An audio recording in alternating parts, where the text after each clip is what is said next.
he kind of fights back at her. He's like, get your hand off my damn leg. And like he like really like tears her apart. And then they left the camera on her face for about 15 seconds as she just, she put herself out there to him. Then he just lambasts her for it. But I guess he had to cut it because they thought that his character was too unlikable. And he kind of talked about that later on, about how he hates the trope of unlikable characters, which isn't. Now, I do have an issue with characters who are supposed to be likable and they're incredibly unlikable because of bad writing or, editing. Yeah. But, sometimes you have these characters that are unlikable, but it does, like, they're different, I guess. So that's an unlikable character. But why do they have to be likable? Does that make sense? So he had a problem with cutting that out because he wanted to be unlikable. He wanted to be this alcoholic who was cornered and lashing out. But they took it out because they didn't want people to hate his character, which I would have, when he says those things, Anandi, when he spouts, it's more of a self-defense mechanism to me. I don't think... Yeah. I mean, it would have been really mean, but you know what happens to people when they're cornered. I don't know. I'm kind of happy they cut that line, but I wouldn't have minded it if they kept it in, where he just sort of goes at her. Like, he just really rebukes her. Would you have liked that in? Yeah, no, I hear you. And I agree. I asked Corey about it. I was like, why do you still root for John? Like, why would you say? Because we do. We all still root for him in the end. Like, oh, absolutely. When you're watching this movie and like, you still, but why? Because he's actually such a, like, thinking of the right words to say here. He's got a lot of work. Let's say that. So why do you root? And he's like, well, because he's got his heart in the right place. Like, you can see he is trying to be there for his daughter. He is trying to be there for, like, the victims of these murders, like their families. He's trying, and for me, I think I got it from his thing with his dad, because I feel like the biggest thing starts when his dad's health, like when his dad tells him, like about his health not being fine, and that's when he really starts to crack, and you can really see like how it bothers him. But I mean, I think he's just so human at the end of the day. It shows how there's this weird thing that people think you should be this virtuous, perfect person, but I mean, who is? I guess like the end of it, when he says in the end is the speech at the AA in the end, when he's like, when you're having a nervous breakdown, the only clue you have that anything terrible is wrong with your life are the wonderful people around you who keep asking, is everything okay? And you just go, yeah. I love that line, because that really just sums up what he's been going through this entire movie and what we saw. We saw a guy that, yeah, he's got a lot of issues. He doesn't know how to like deal with the women in his life. He doesn't know how to deal with a lot of people. He's definitely needs to work on a lot of stuff. It's happening, because then in the end, when he shoots like taxidermist guy, the werewolf guy, and like you can see like Officer Julia's mouthing, "Are you okay?" And he has this beautiful moment like before he shakes his head, "No," and then falls. Like it's so good, because that was like his thing. There's this thing where, and it's not only men, women too, but men are prone to it, to be stubborn. I don't need anyone's help. I'm fine. Like, I've got this. I've got it under control. I'm a man. Like, I can do this. And it's so... We sound like that exactly, too. Stubborn. I see it, too. Because his dad didn't even admit to having a heart attack, so he probably gets that stubbornness, like that ideal from him. Exactly. It's this thing that a lot of men do, and like I say, not only men, but you guys are more prone to it. Like, it's a stereotype, honestly. But I mean, that's the movie for me. It's like this guy that he's not okay. He's being stubborn, and you kind of want to slap him in the face and like snap out of it, and like going through this whole thing. And by the end of it, he admits he's not okay. I mean, the first time we see John cry is right at the end, when he's talking to his daughter and he tells her he loves her. That's when he cries. You know that scene where he's talking, when he and Officer Julie went back to PJ, and PJ's like going through all these emotions, and he's angry, and he's like angry at the cops, and he's crying because he's grieving because his girl is dead. And there's this moment where John looks at him like he doesn't even know like what he's seeing. Like, how can a guy be so honest and sincere about his emotions? That's John. Like, we see John really having to, okay, buddy, you haven't been dealing with anything emotional for your entire life, and this was the moment, all of these things happening. Now you kind of have to, bro. Like, go for it, you know? Wow. So, yeah, I think it doesn't matter if you're flawed. I mean, if you have the capacity to like learn and go through stuff and come out better the other way, right on. And I also like how there are some certain characters who are just absolute jerks for no reason. But I think a lot of people see John as easy bait. So when he goes into the Yeah. meeting, when Chavez, not Chavez, when let's see, which officer is it? What Gutierrez says? Oh yeah, hangover. Like people needle at him, and they, he calls him John McEnroe, which makes me really happy. John Oh, McEnroe. yeah. Because that's my favorite tennis player. But people keep needling at him though. Like people spit in his face, or he gets yelled at, and The coroner, dude, Yeah. I would also slap the coroner through the face if Yep. he comes at me with those little hands talking to me like I'm a child. Oh my word. There would be a That fight. coroner is the worst. There There would would be a fight. Yeah. You don't do that to people. Like you don't. And also, No. no one knows that, like the city cases that, like the other police forces, they're too busy with city cases. Or Quantico, the application will take a month. The FBI can't come in because, it wasn't on a federal highway. So Yeah. they don't get the help they need. A lot of the sheriff is sick. He's going through a breakdown because his daughter has to stay with him during these murders. Then his dad is sick. He's not good at multitasking.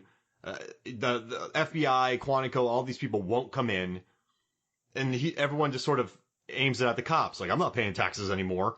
So I like that.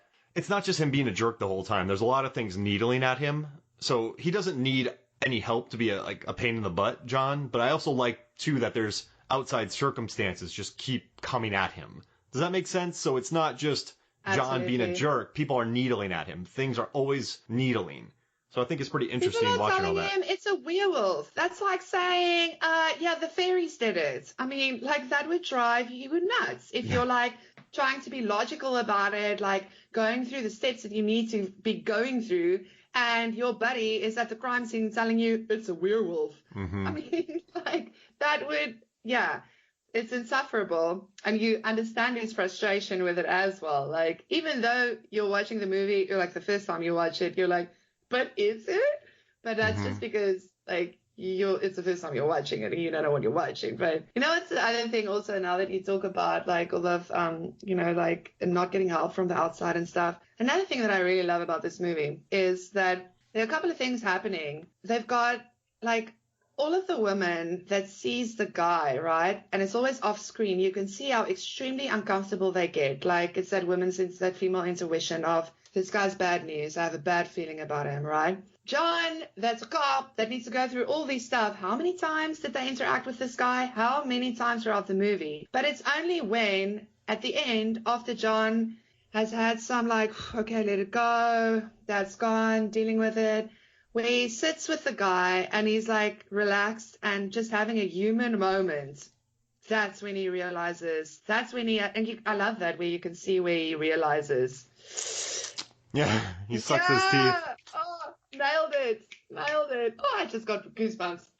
But like, yeah, that moment when he realizes, that was the moment when he was sitting there so relaxed. Like he was, like probably the most relaxed we've seen him in the entire movie. He was just being a human, having a conversation, asking him, yeah, cool. So I've gone for the weekend. You're gonna like, have a little piss up or whatever, like so normal.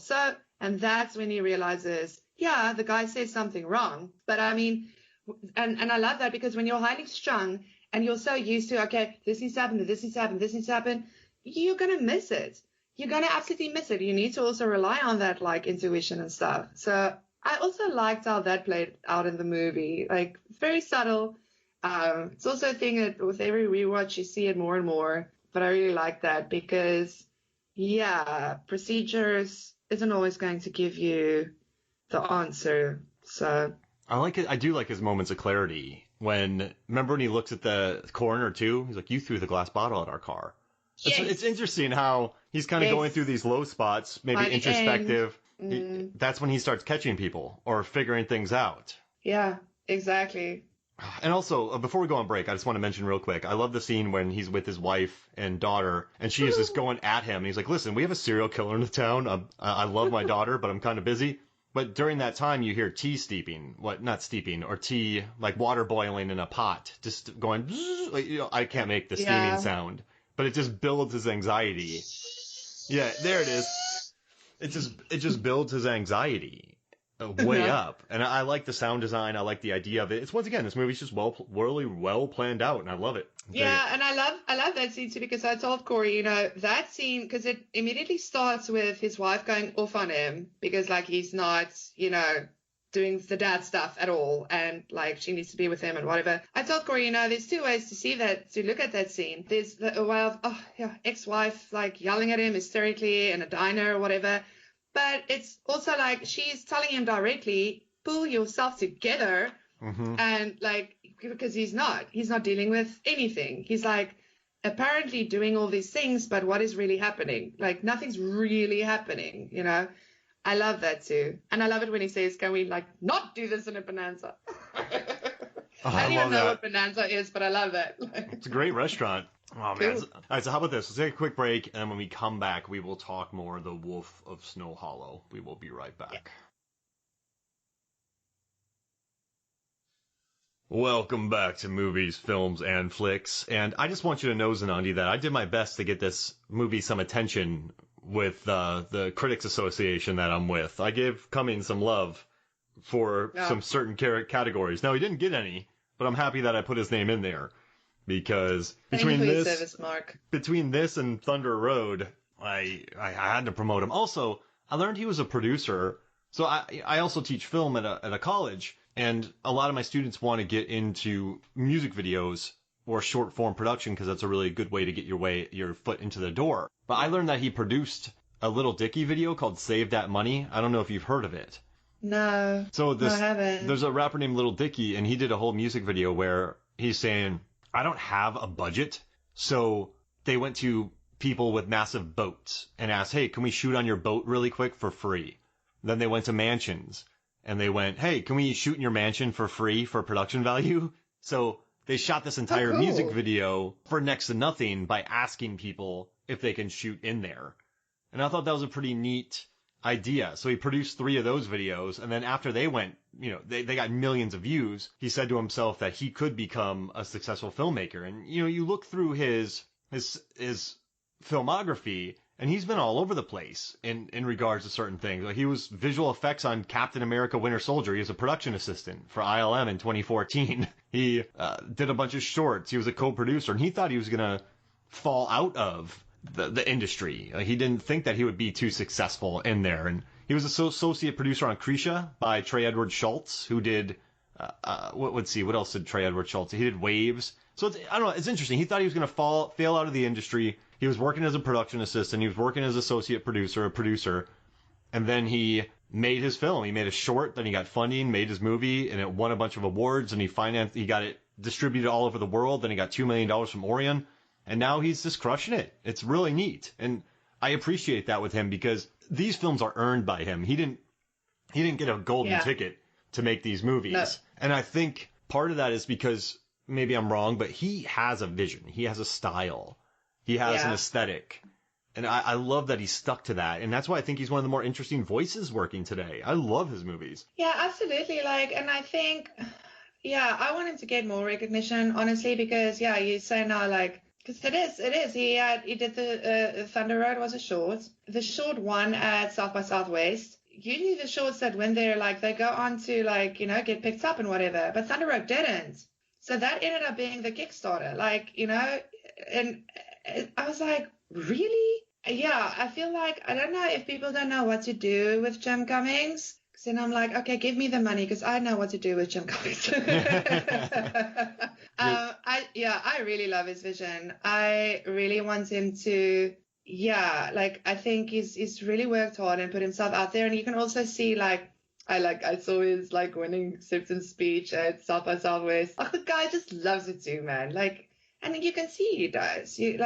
It's again that we said those little attention to detail also shows you there's care and thought into it, It's not just let's make movies. And No, like, I mean, a lot of people can do that.